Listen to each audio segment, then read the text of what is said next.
About 15 countries have declared a feminist foreign policy or a feminist something.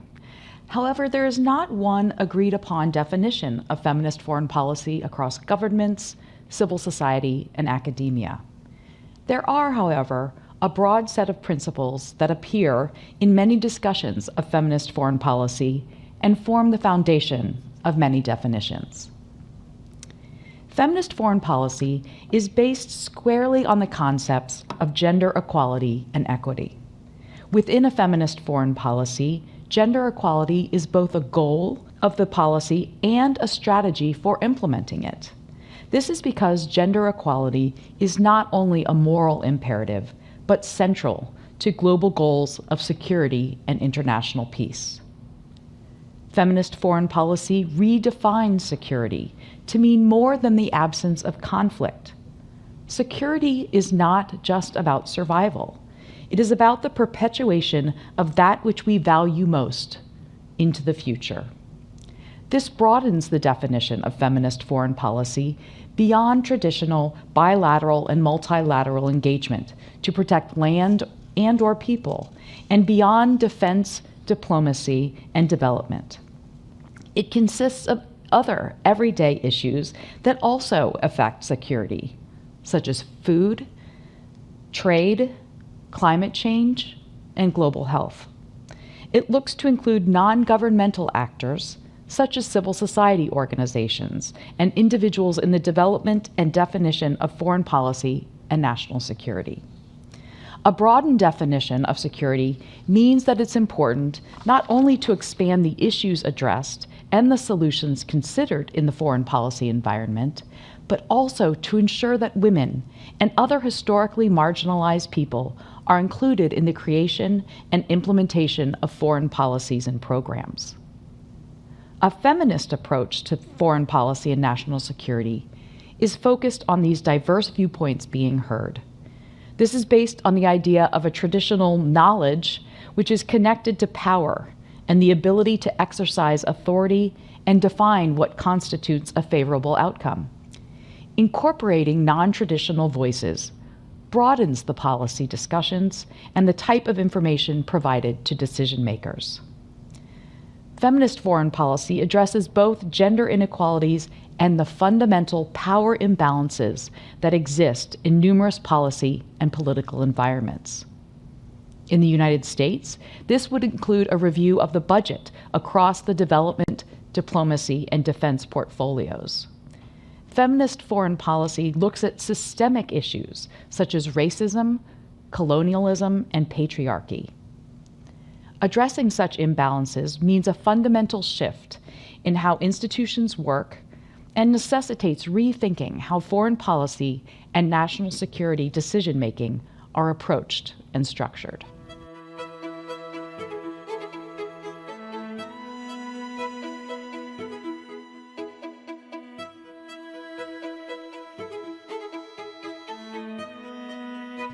While feminist foreign policy may be a new concept to some, the ideas within it have a very long history. The belief that everyone is equally entitled to human rights is a cornerstone of feminist foreign policy. The concept of human rights is rooted in the traditions and documents of many cultures and societies. Yet virtually all of these traditions and documents originally excluded women from their frameworks, as well as certain ethnic, social, religious, economic, and political groups. By the 1800s, individual rights were defined by how a nation's inhabitants related to the rulers of that nation. But events at that time expanded the idea of individual rights beyond national borders and governance, serving as a precursor to the concepts of universal rights and accountability. The anti-slavery movement, for example, worked to end a global practice perpetuated by nation-states against people who did not necessarily have a connection to that country. So this eventually led to nation-states agreeing to common rules of international behavior. In the mid-1800s, the first international women's movement was built by a small group of elite women in the United States, the United Kingdom, Germany, and France. Their goals were civic and political equality for women, the right to vote, and to hold public office.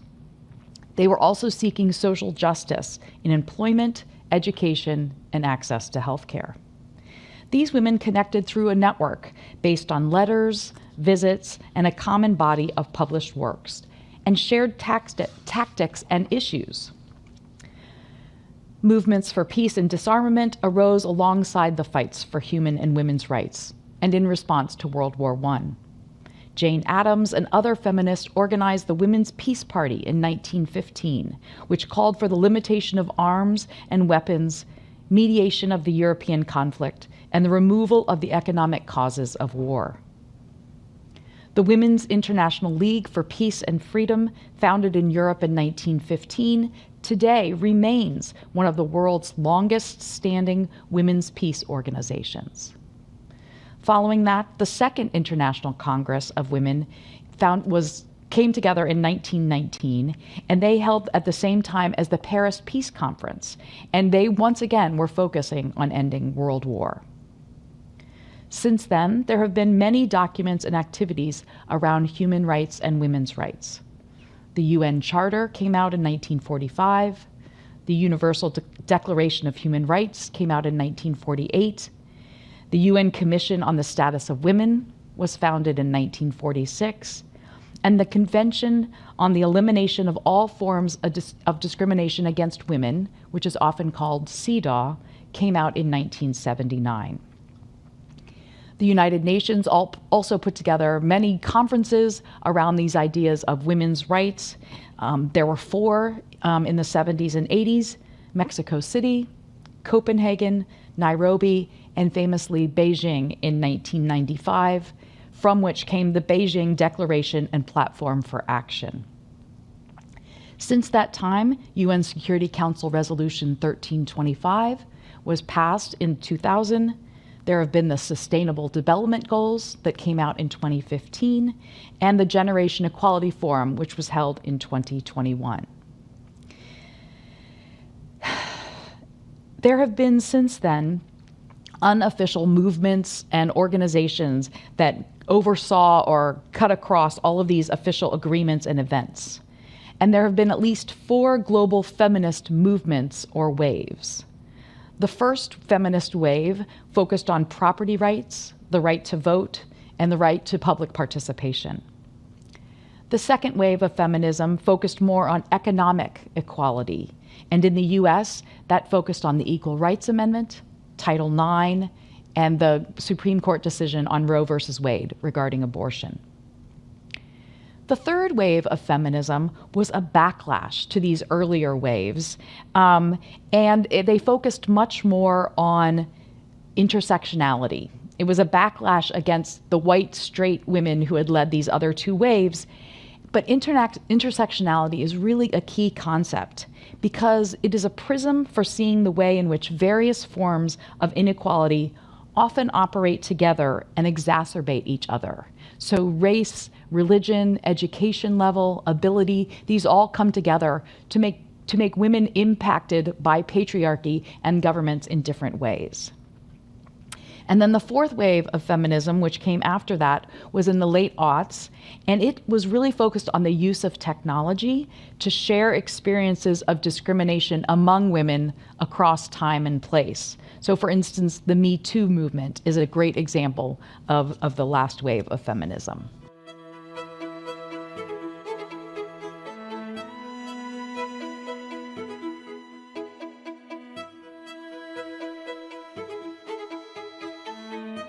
So Sweden was the first government to adopt a feminist foreign policy in 2014 and is the model against which many other governments structure and measure their policies.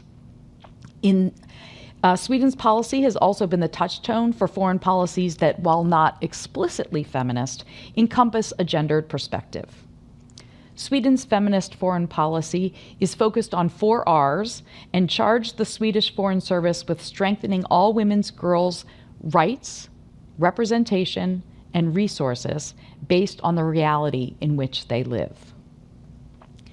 Academics and analysts posit that by using the F word, feminist, Sweden's policy made an explicit commitment to transforming the use of power and gender. It moved beyond gender mainstreaming to policies that were more edgy and controversial, in that they explicitly sought to renegotiate and challenge power hierarchies and gendered institutions that hitherto defined global institutions' foreign and security policies. So in 2018, before that, as of 2023, at least 10 other countries have adopted a feminist foreign something. So as you can see from the slide, countries from Norway, Canada, France, Luxembourg, Mexico, Spain, Germany, Netherlands, Mongolia, and a few others have declared that they will have a feminist foreign something, and they are all in various stages of creation and implementation. In 2018, the G7 established a Gender Equality Advisory Council, which was composed of subject matter experts to integrate gender equality throughout the G7's policy agenda. Not all G7 members are committed to a feminist foreign policy, but to date, some of the members are explicitly committed to these policies, as listed before: Canada, France, and Germany. Canada established the initial council during its leadership of the G7, and since then, the GIAC, which is a horrible acronym, has met in France, the United Kingdom, and Germany. It was not convened during the US presidency of the G7 in 2020. But during this time, the Council has made wide-ranging policy recommendations spanning both foreign and domestic policy. These recommendations include the adoption of feminist diplomacy and development assistance, a broadened focus on human security, the use of gender advisors, access to education and healthcare for girls and women, and addressing gender inequality.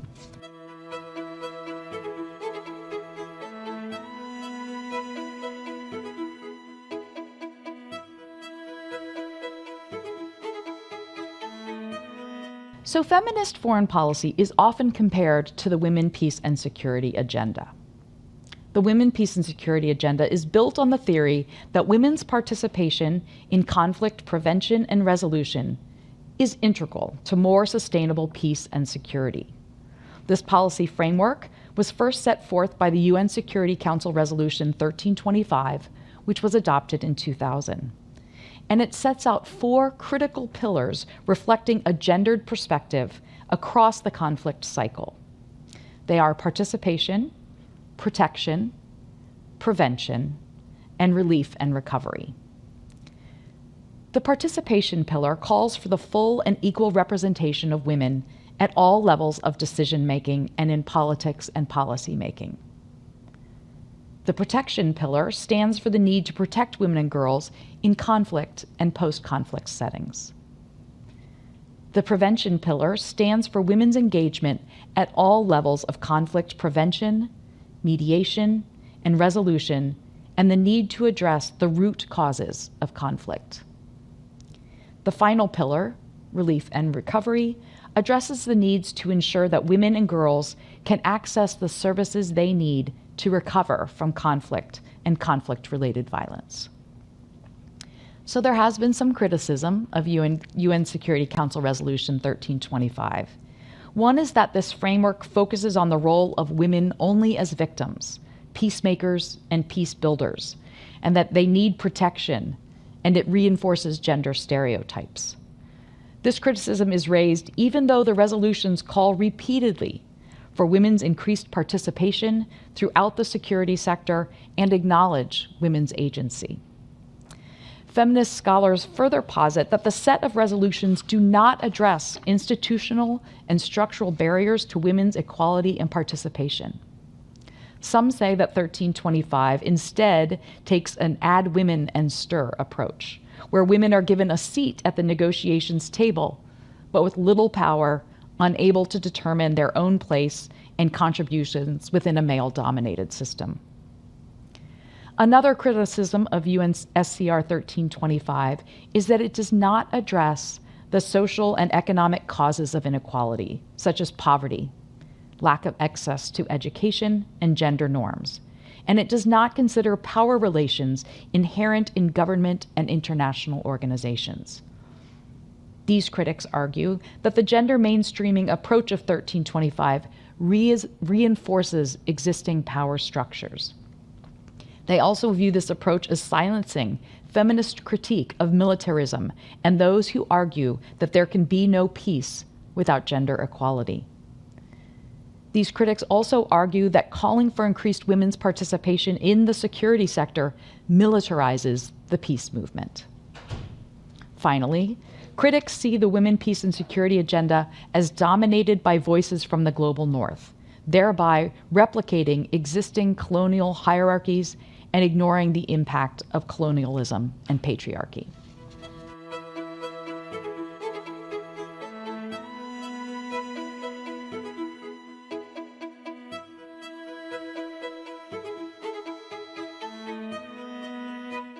So how does feminist foreign policy work? Or what is necessary for its implementation? First, political will is fundamental to any kind of social change, but it is often difficult to outline what it means in practice.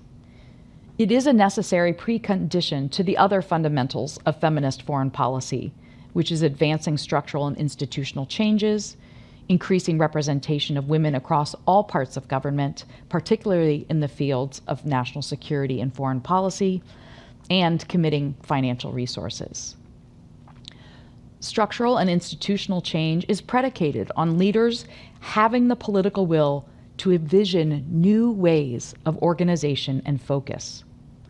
To date, the majority of interventions and structural changes that governments have launched and adopted as part of a feminist foreign policy have expanded the understanding of what constitutes foreign policy. These changes have taken place within existing ministries or have prioritized gender issues and women's leadership across governments. Over time, most decisions in foreign policy and national security have been made by a small group of men in centralized and closely held processes, although this is changing. But gender parity and other types of diversity in appointments have expanded. A key tenet of feminist foreign policy, increased diversity, helps to ensure that foreign policy and national security agencies can more effectively carry out their missions. Often, increasing the number of women across government, especially at high levels, is perceived as the end goal of a more gender-focused or feminist foreign policy. Increased representation of women is both an important public sign of commitment to a new way of governing and a tool for implementing a feminist foreign policy. However, increased women's political participation is only one of many parts of the framework. In order for the policy to be effective and have its intended impact, it must be robustly funded and have sufficient resources over time. This includes government funding, both for the internal staff and organizational structures needed to do the diplomatic work, and for the international activities and programs implemented by global partners and local women's organizations. It includes ensuring that government investments in and with the private sector have a gender component and related resources. Finally, it means that a portion of government funding must be redirected to national and local women's organizations to ensure that they have multi-year core funding for their work.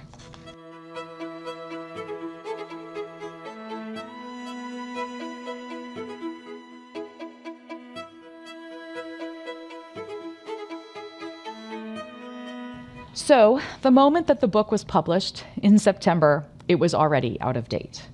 So new countries have announced support for feminist foreign policy, including Colombia, Argentina, and Slovenia. Also, there are ongoing efforts to define feminist foreign policy. One civil society definition, in its full, it's kind of long, it says the policy of a state that defines its interactions with other states, as well as movements and other non-state actors, in a manner that prioritizes peace, gender equality, and environmental integrity, enshrines, promotes, and protects the human rights of all, seeks to disrupt colonial, racist, patriarchy, and male-dominated power structures, and allocates significant resources, including research, to achieve that vision.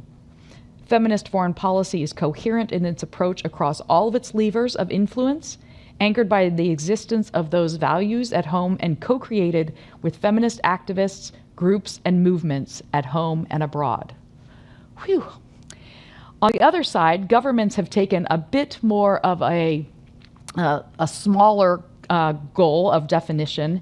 They really build on Sweden's 4R framework that I had mentioned previously, and their definition includes rights, resources, representation, research, and reach. So how they can work to have all of these things within their foreign policy in order to make it feminist.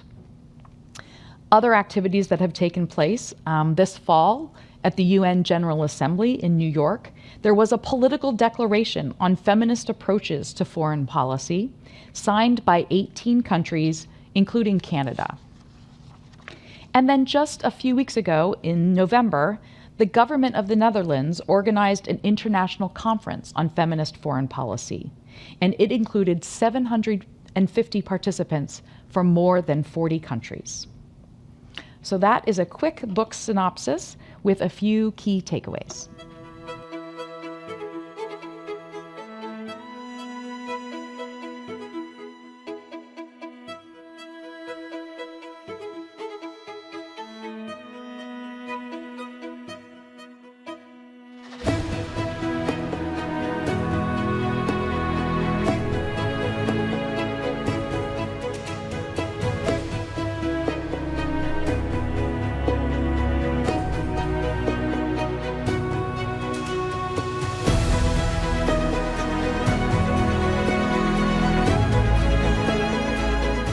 There have been many challenges to implementing 1325, and I would say the biggest one, an ongoing struggle, is just political will.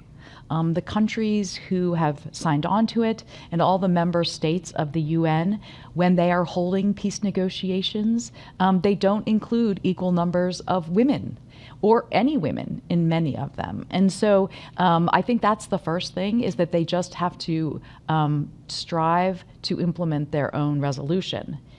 The excuse they often use is that they don't have enough women negotiators or mediators. So I would say that many nation states and working across the UN are trying to train and prepare women to serve on many levels of negotiations so that they can no longer have that excuse.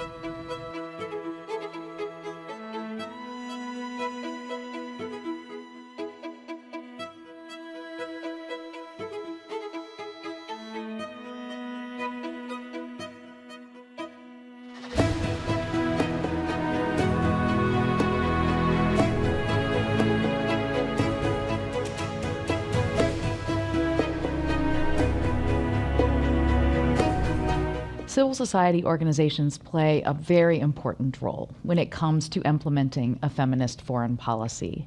They are often on the front lines of advocacy, pushing governments to think about how they can do better on their foreign policy on all the aspects that I discussed before. And when a government says that they're going to have a feminist foreign policy, often those civil society organizations are the ones that hold them accountable to what they've promised. And then, because civil society has been tracking this across countries, they have been conducting research on what a feminist foreign policy means and how it's impacted decisions that have been made. So they're also playing an important role sharing that research across countries back with governments as new governments say that they're going to have a feminist foreign policy.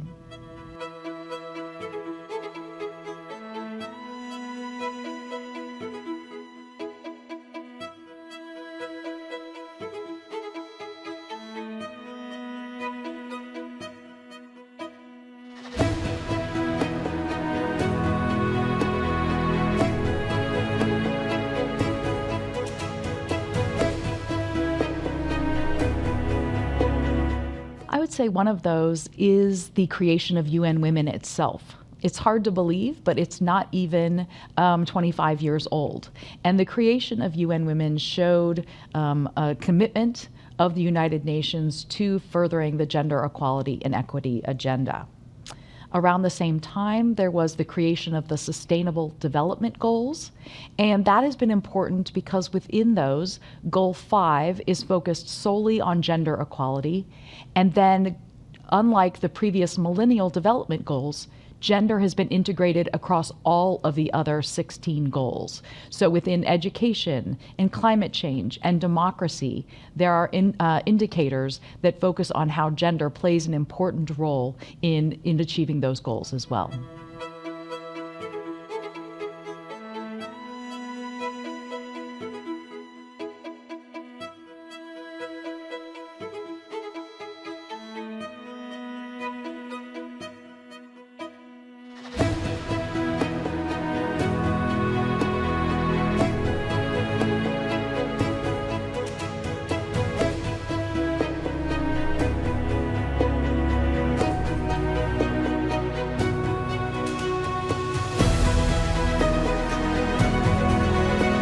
So I have to say, Canada is one of the best examples of implementing a feminist foreign policy.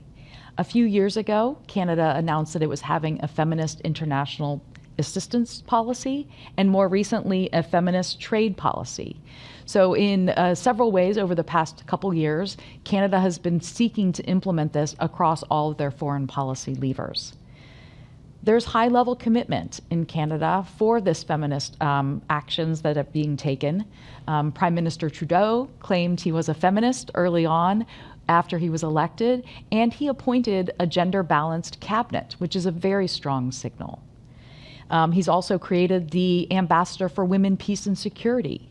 And this position is important, making sure that Canada is represented in fora across the globe, focused on women, peace and security, and feminist foreign policy. Most importantly, the Government of Canada created a gender-based analysis tool called GBA+. And this tool is really important for people who don't have gender in their title when they think about what does this mean for me and the work that I do. It's an online tool that they can use to think about the gendered aspects of everything from climate change to food security to international assistance. And I know that many other organizations, both other governments and civil society organizations around the world, use the GBA Plus tool when they're thinking about how gender impacts their work as well.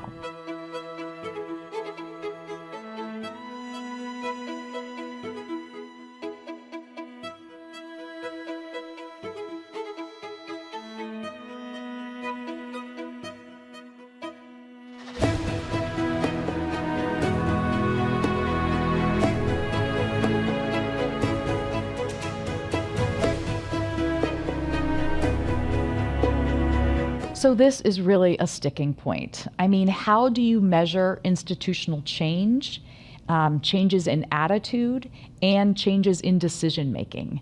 Governments who have declared a feminist foreign policy years ago, such as Sweden, had a hard time putting out reports with really hard indicators that were included.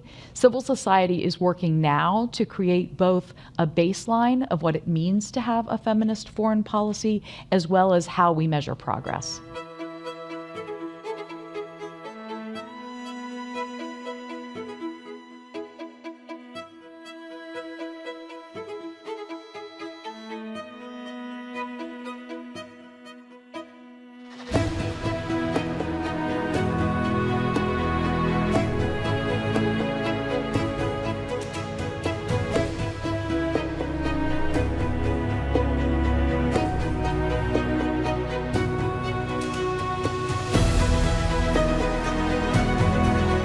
Well, I have to say, if there was a blessing that came out of the pandemic, COVID really made us measure in real time many gendered aspects of how we live our lives. When it came to who was getting sick and when, who were getting vaccinations and when, how it impacted our work life, our home life.